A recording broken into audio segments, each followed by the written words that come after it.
السلام علیکم، oven news کے ساتھ میں ہوں رانا دانش اور خبر شامل کرتے ہیں لودھرا چکیمتا سے، جہاں پر راجپوت ڈے منایا گیا، جس میں شامل ہوئے صدر P T I Rana Abdul Jabbar Gulshan,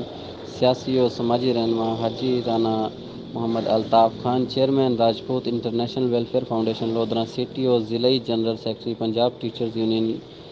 Muhammad Zahid Madani, senior رہنما پنجاب ٹیچرز یونین پنجاب رو عبدالحکیم، چیئرمین نوجوان کمیٹی چک ہمتا رانا دانش طفیل، اور اس کے علاوہ اسامہ اسلم، عاصم ایاز، رفاقت یامین، رانا کامران، محمد تسلیم،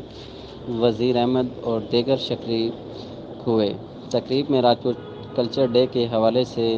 رانا دانش طفیل اور دیگر نے راجپوت کلچر ڈے پر روشنی ڈالی، اس کے بنانے کا اغراض و مقاصد بیان کیے اور کہا کہ وقت کا تقاضا ہے کہ راجپوت تعلیم کو اپنا ہتھیار بنائیں اور یہ بھی لازمی امر ہے کہ راجپوت برادری متحد ہو۔